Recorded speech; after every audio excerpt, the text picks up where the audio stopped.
I like to record the podcast because when I podcast, I podcast. I'm Haley. I'm John. And I'm Will. And we're from Crimson Comet, a podcast member of the GonnaGeek network. Just like the one you're listening to now. The opinions expressed are those of the individual host. Check out other podcasts at GonnaGeekNetwork.com. And get ready, because geekiness begins in 3, 2, 1. This is it. The part of your week where you get to put your headphones on, relax, and listen to a bunch of geeks geek out about geeky things.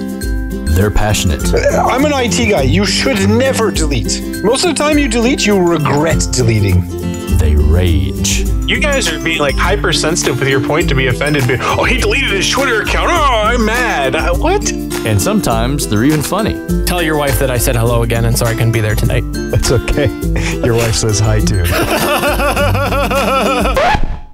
Let me emphasize that. Sometimes. Welcome to the GonnaGeek.com podcast.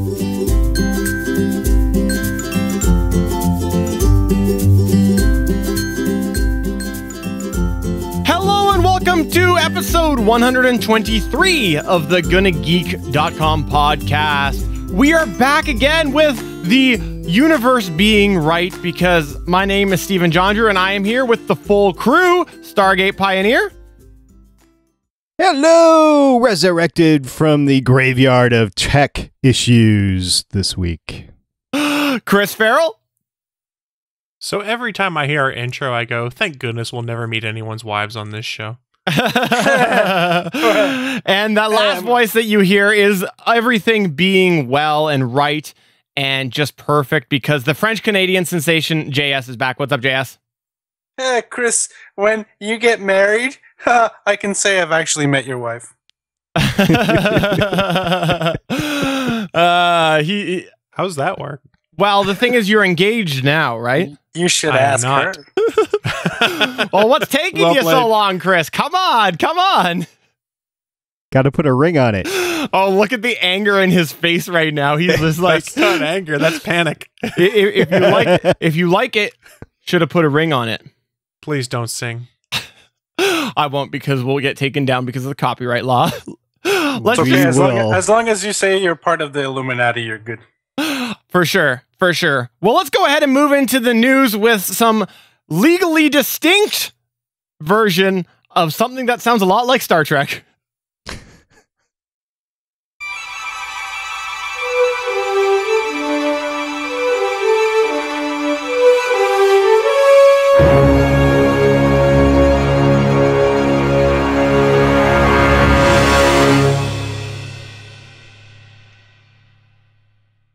Alrighty, news this week. I'll go ahead and start us off here. The news is going to begin with something that you should be listening to now. It is sourced from what is called that's right, Nerd Alert News. Who? What? Yeah. This is one that I did get from Chris's latest project. If you haven't listened, I will just take a moment here to tell you all about it. It is a very short podcast that keeps you up to date. I was going to say up to the minute, but then I kind of combined it with up to date. No, up to the date with the Facebook. Up to the face with the date book, and Chris is all sorts of happenings with the geek news each week. Happens 2 to 3 times a week, and a very ambitious project, right, Chris? It is, because it's the elusive solo cast, but I've been lucky enough to have some people join me recently to do some group initiatives. Yeah, it's been good. I've been enjoying what you've been doing, and like I said before, I think you do a very, very, very good job, Chris. So pat yourself on the back. Patting myself on the back. All right, so starting off with the news, this is about Star Wars. That's right, the final cut is in, and it will run at a total of 136 minutes. That is longer than anticipated. So if you are a Star Wars fan, this is very, very exciting for you. It absolutely is. That just means that we'll have to take let's see. I'm old and I need a pee break every, I don't know, 80 minutes or so. So that's at least 2 pee breaks that I have to take during the movie. Dude, it's called just get a bag and pee in that. Wait, how long is it? 136. No, 136 minutes. That's like, it's nothing. It's 2 hours and 16. It's 2 hours It's and shorter 16 than minutes. Lord of the Rings. And there's a lot less walking. It's about the same length then as the original, because wasn't the original like 2 hours, 5 minutes? Something like that. I would have to look it up. But I can Google foo it for you. It's all right. See, I thought you were this big Star Wars guy and that you would automatically know it. Just boom. Why am I going to know 2 hours and 16 minutes for Star Wars New Hope? So that's the exact same length as Force Awakens. So says the Google. Google foo confirms it. Oh, okay. Question. Which version? Was it the theater version? Was it the extended version? Was it the Lucas Special Edition version? Are you just trying to start nerd rage? No, I'm not. I'm legitimately asking because I think they're slightly different run times. So I have but no idea. the older versions don't exist anymore. It's true. I literally Googled length of Star Wars movies, and there's a nice picture at the top of Google that says Star Wars running time 2 hours 16 minutes. It gives me no additional context. All right. Well, that seems like, I mean, look, what do we got? 3 movies in this trilogy plus solo films, but that's only 3 movies of the trilogy. And then I think that we'll be done and it will go to solo movies after that, right? Maybe other trilogies or whatever. I hope we don't get a Hobbit out of this where they just go on a tangent and never bring it back. And everybody's like, oh, it's like really good. I really want to see it, but I don't want to anymore, you know? So we'll get this trilogy, and then we'll get the series of anthology movies, as they're calling them, which is basically every other year when there's not one of the main trilogy movies coming out, it'll be a one-off story. For instance, they're doing a Han Solo anthology movie. Star Wars Rogue One, which is the story of how they got the Death Star plans, is an anthology movie, which comes out next year. So that's their current plan. I'm sure since they're Disney, they will get greedy and there'll be another trilogy that comes after this trilogy. For sure. No questions there. Well, they paid their big bucks for it. They got to get their money out of it. Exactly. They paid a lot of money for it, but they're going to bank off that money already. I mean, this movie's going to pay off big. I think just the toys. At some point in time, I have to take a look at how these big corporate payoffs go because I know that Disney actually has the cash, but I'm wondering if they actually transferred the money from Disney to Lucas, like in his bank account in like all one day. Here you go, $4 billion, boom. Or if it's a larger bank transfer. So actually what happened is, have you seen DuckTales? He has a pool full of coins, just like Scrooge McDuck, and George Lucas bathes in them every day. Yeah, I don't think he was paid a full amount. I don't think there's any corporation that could cash out that much money. That would be too nuts. The deal must have been in parts. For sure, they're in parts. Nobody's going to cash out all that money without seeing everything. I'm sure. I'm not trained enough financially at that level of, you know who's really finance, good at tracking this stuff down? Neil. So I'll just ask Neil to go track it down. He'll find out for me. Yeah, there's no way. I'm sure Disney bought parts of it at a time. And I think just so that there's no like screw ups or accidents or like they discover something funny. There's no way. There's no way they paid that much.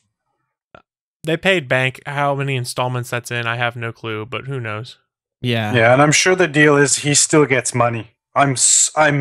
He probably doesn't have ownership anymore, but I'm fairly certain, and I'll bet a lot of money he's still going to touch money on that. It's probably you know what it probably is. He probably gets to do one re-release every 10 years. That's probably what his deal was. Yeah, I'm sure he still gets like royalties of some sort for sure. Oh, come on, that was funny. That was funny. I'm just going to leave it there. All right. Well, Chris, what do you got going on for your news this week? So we're going for nostalgia on this one. Did you guys drink High C when you were kids? Was it in your lunchbox?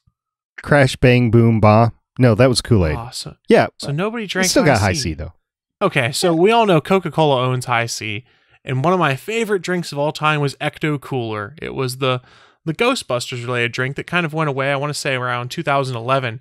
Well, great news, everyone. If you're a fan of Ecto Cooler, Coca-Cola has refiled the copyright trademark patent for Ecto Cooler 7 months before the new Ghostbusters movie comes out. That's right. We're getting more Ecto Cooler High C, guys. Yes. Refiled. So that means it lapsed and nobody picked it up. Yeah, that was my understanding. That's what the article says here at CNBC. Now, the interesting thing is if you had missed Ecto Cooler, it actually got renamed into something else, I think called Shoutin' Orange Green, from what they're saying here. But it's been gone for a while. The really cool thing is everyone on the internet found the recipe to make your own Ecto Cooler that's really close to it. So you could have made your own, but soon you'll be able to buy your box/pouch of Ecto Cooler directly from Coca-Cola/High C again in the future. And I'm just kind of crazy excited just because I friggin' loved Ecto Coolers. My favorite thing in my lunchbox when I was a kid, I'd be like, which one is it? Is it Fruit Punch? And I'm like, yes, Ecto Cooler! And you could buy anything in the lunchroom with Ecto Cooler, guys. I'm not even kidding. I got like 3 cookies one time for a box of Ecto Cooler.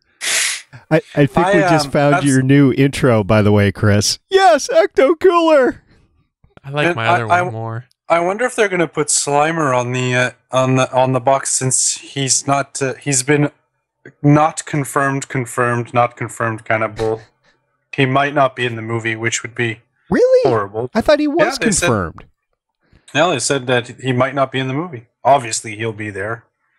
That's yeah. Rats. So that was my exciting news is Ecto Cooler. You can indulge your nostalgia, go back to your childhood, and instead of having to make it yourself, you can buy the box for them. And I'm sure there's some of our adult listeners out there that have an idea how to make a proper adult beverage with various liquors and Ecto Cooler. So please send those to me at Roundtable Nerds on Twitter because I would like to make adult versions of Ecto Cooler. So send me your suggestions, please. That'd be awesome. I think this is great. I love the Ecto Cooler. I know the rumors started happening about a month ago, and I think that this is just... I like it. I think that this is the news of the night, Chris. The news of the night? Really? We're going to go with Ecto Cooler as the news of the night in today's world? I love it. I think it's great. SP, what do you got going on for your news this week? Well, I got a couple things. First, a quick hit. Last week, we talked about our network Star Wars predictions of how well it's going to do in the box office. Well, on the soon to be released Legends of S.H.I.E.L.D. number 84, Andy, our fan from abroad that is on Twitter at Andy Migna, he wrote in and said he predicts the total take of Star Wars to be 2,240,842,270. So we will be adding that to the prediction list. That's awful specific. How did he get to those numbers? Did he say any reasoning or justification for it? You'd have to ask him. Go ahead, tweet him. I'm sure he'll let you know. But just want to get that out. It will also be on the soon-to-be-released Legends of S.H.I.E.L.D. number 84. So my news for tonight, actually, is a little bit of hacky.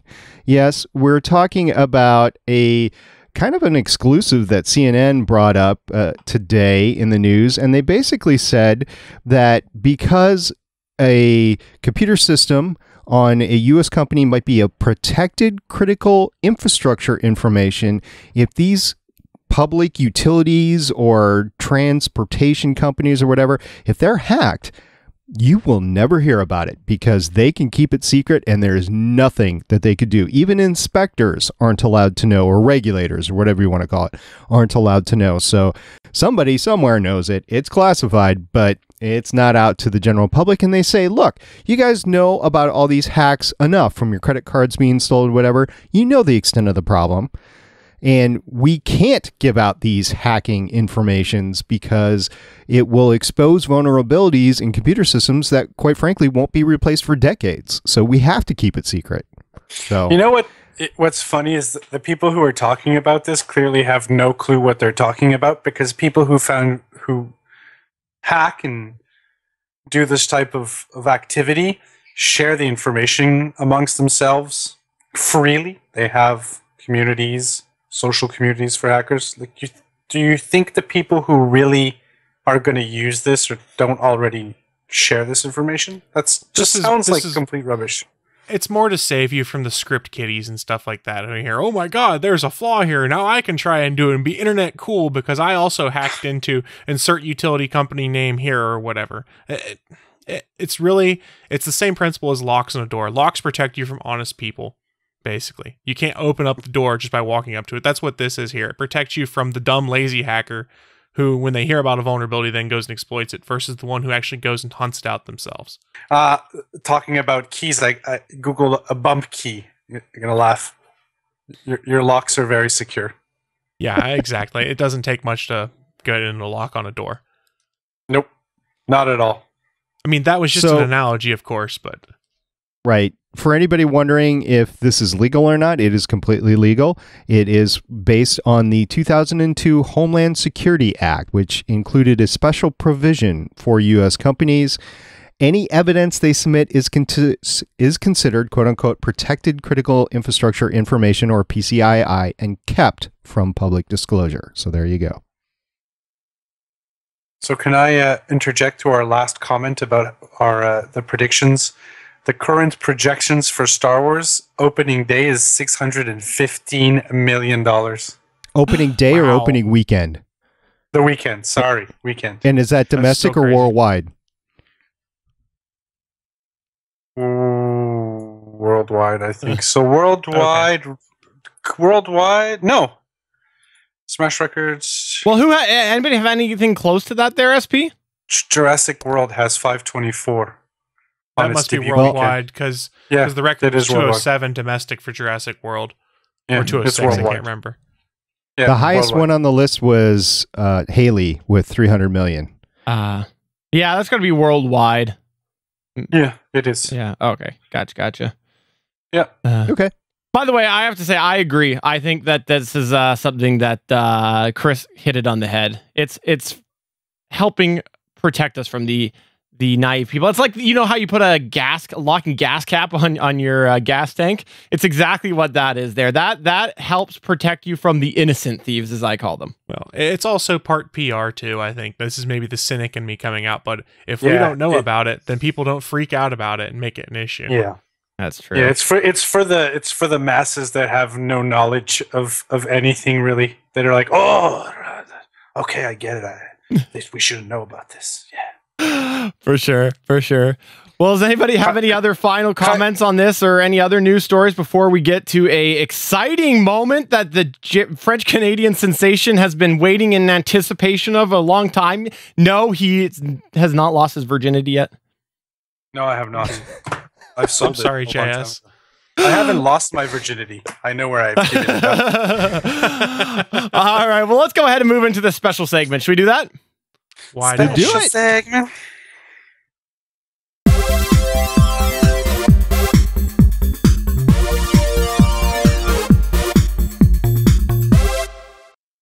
Alrighty, we teased about this, and yes, this is something that JS has been teased with for a long time. I will just turn it over to him. He has himself finally received his beloved Nexus 6P. So JS, why don't you tell everybody about your initial thoughts with this? Because you just actually received this today, right? Yeah, I got it today at 11 a.m. I was quite excited. I love how you've got it down to like the exact time you received it. Well, when I posted my picture on Facebook is pretty much when I received it. So what was it? I think it might have been 11 something. There's no I remember seeing time. It and being jealous. There's no exact time. Anyways, it's a beautiful phone. I'm going to be real honest. I had read a lot of scary things like the back camera, Gorilla Glass being shattered because of the cold. I also watched a lot of videos saying there was a complete myth. Like you saw a dude like try everything to break it, from putting a lighter on it and then putting ice on it and then putting lighter on it, and just so some people say it's a myth. Some people say it's a batch that just didn't have the rubber around the glass. But to get to the phone, it's a beautiful, beautiful, beautiful phone.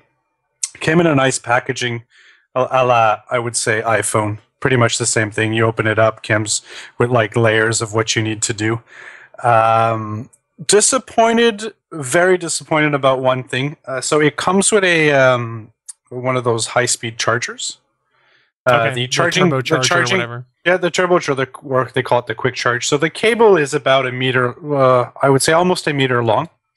Okay. But that cable is not USB ported on the end. So it's quick charge on both sides. So the adapter, the power adapter is a quick charge out. So it's a quick charge male to female.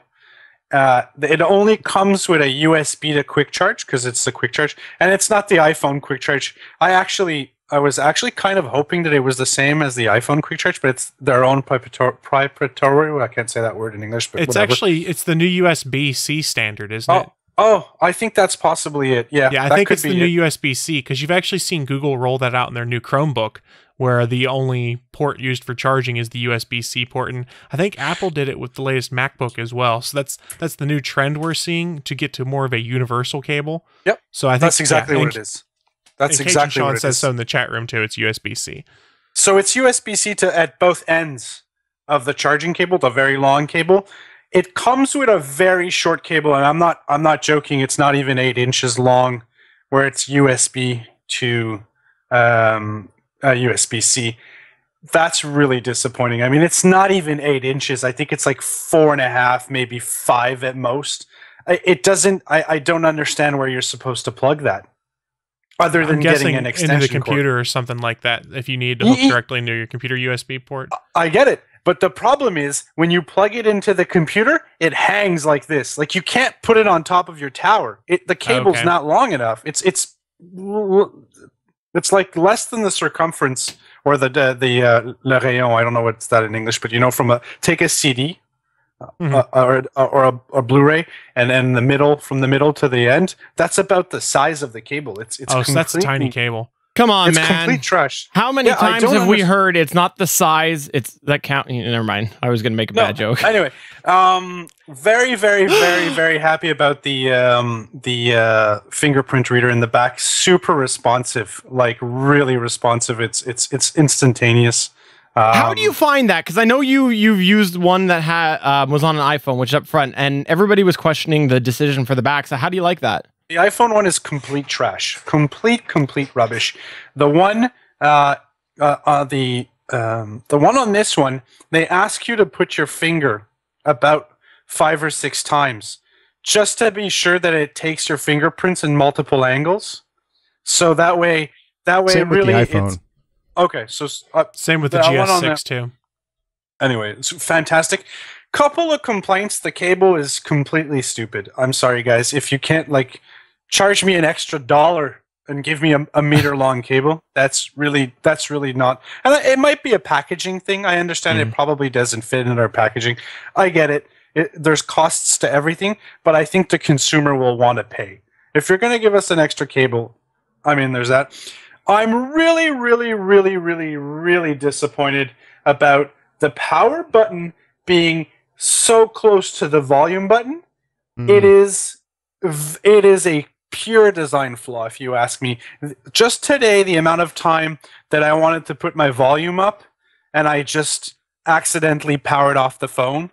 It's extremely annoying. I don't understand. I get it. Maybe it's a board problem, but it should have been up here, or it should have been on the other side of the phone.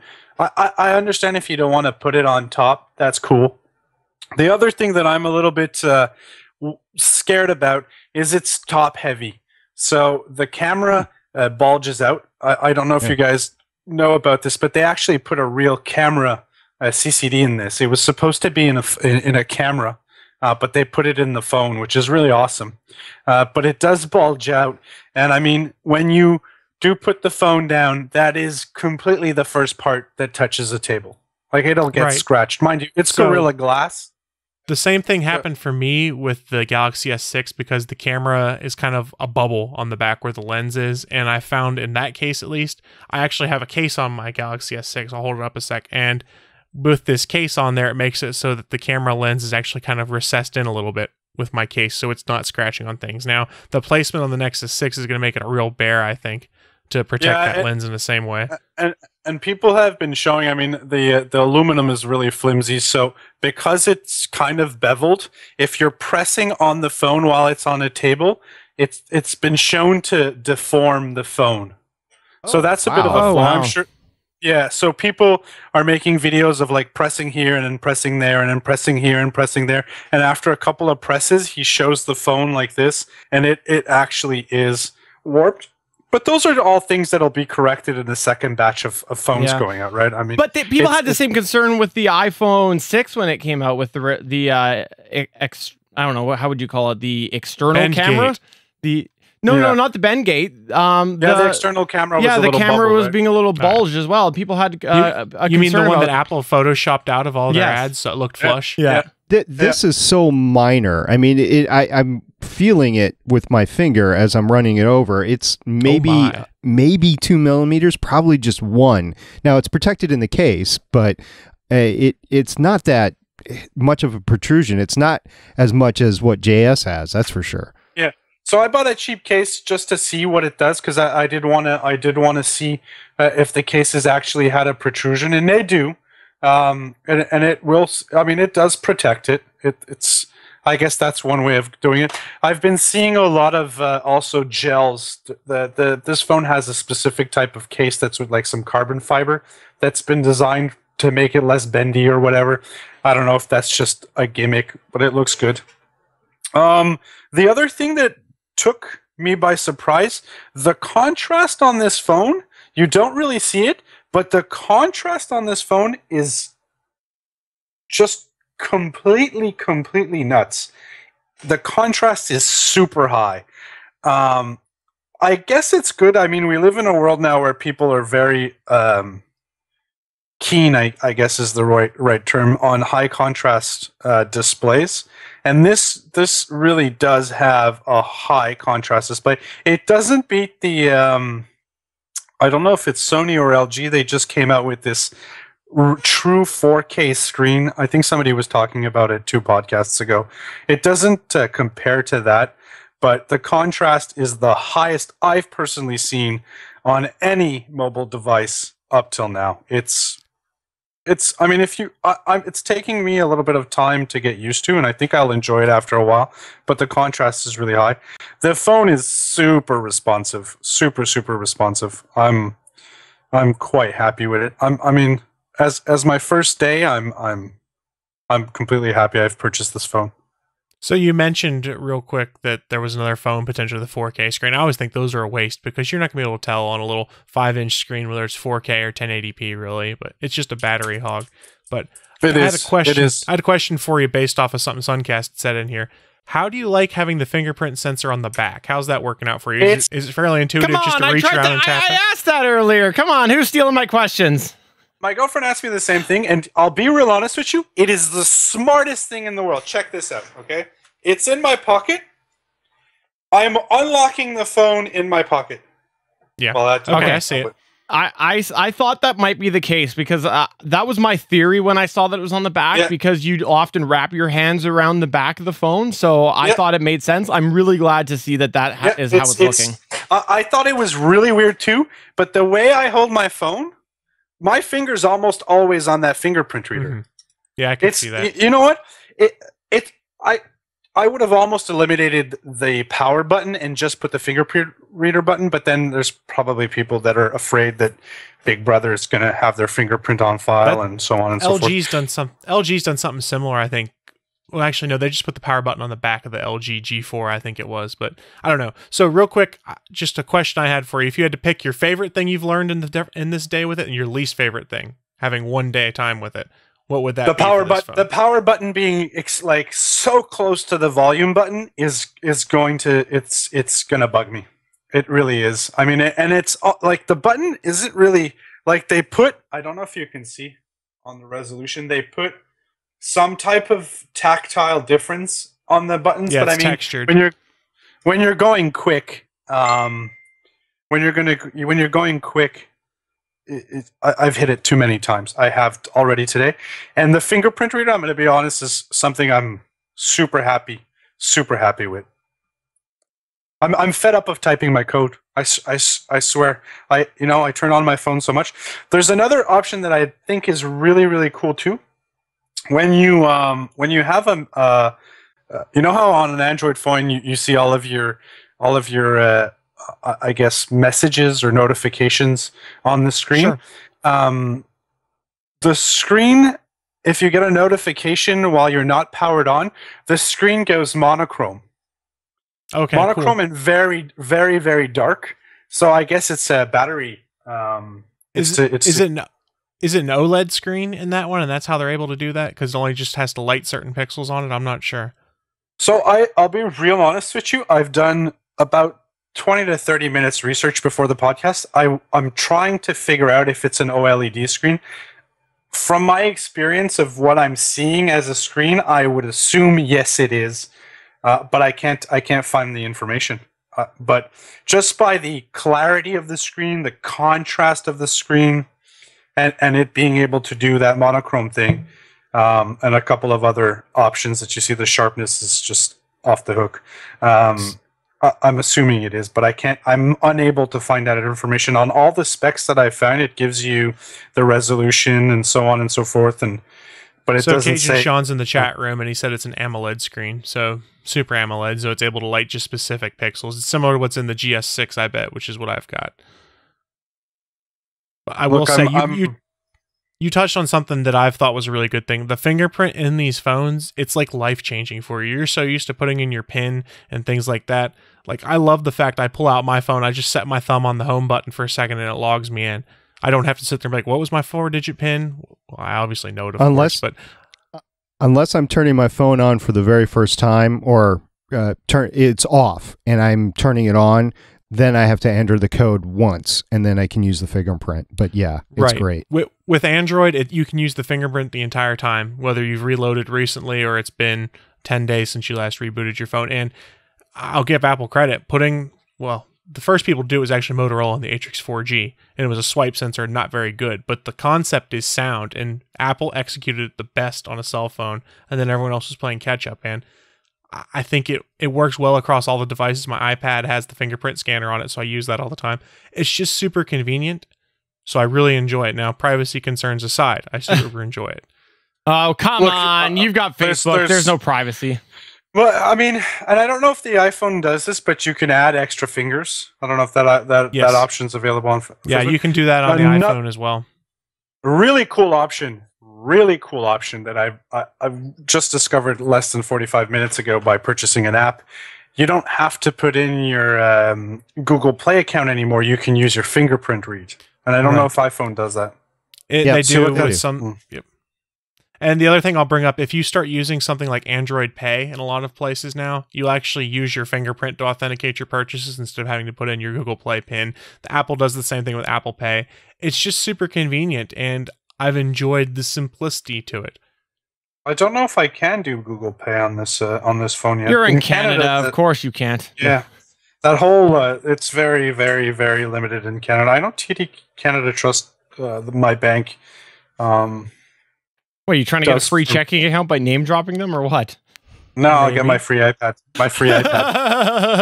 Let's go, free iPad. I know there was an option where you could do mobile payments, but it was specific to certain phones. Yeah, so this software is not supported. There we go. Awesome. Well, we really, really appreciate you doing your first impressions on here, and I hope that you report back once you've had it for like a month or so, and or just keep us abreast of the situation as you figure things out. Yeah, I'll I guess next week I'll have more info. This is the first time I have actually seen this. It's pretty cool. They actually give you a ebook on how to use your phone. Oh, that's sweet. Cool. That's a good idea. It's the first time I ever see a manual for a phone. Cool. On the phone. Yeah, on the phone. You gotta figure out how to get there first. It's so meta. It's so meta, guys. That's awesome.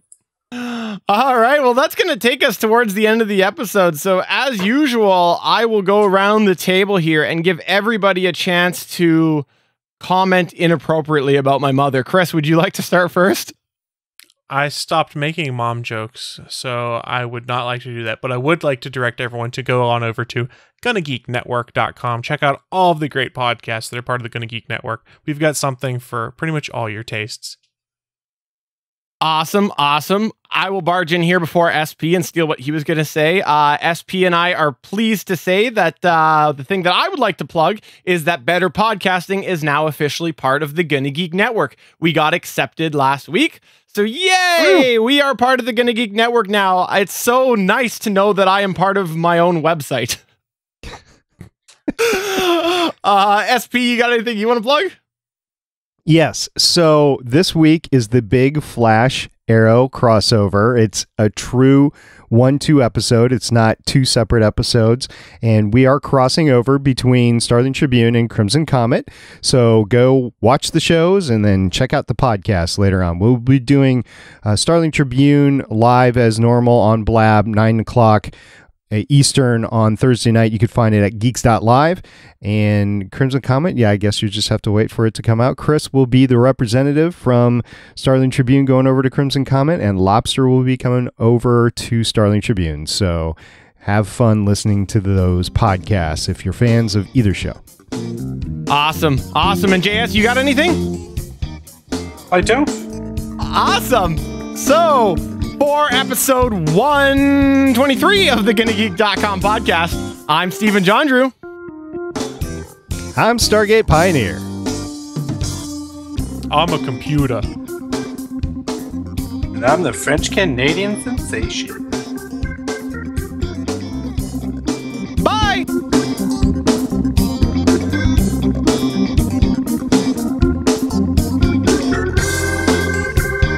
From everyone here at the GonnaGeek.com podcast, thanks for listening. If you like what you heard, please give us a 5-star review on iTunes. We encourage you to send your feedback by email to podcast@GonnaGeek.com. You can find all of our show history at GonnaGeek.com/official podcast. And while you're there, why not head over and check out all of the geeky podcasts on the Gonna Geek Network. The music heard on this show is by Kevin MacLeod of Incompetech.com. Thanks for listening, and we will see you again next week.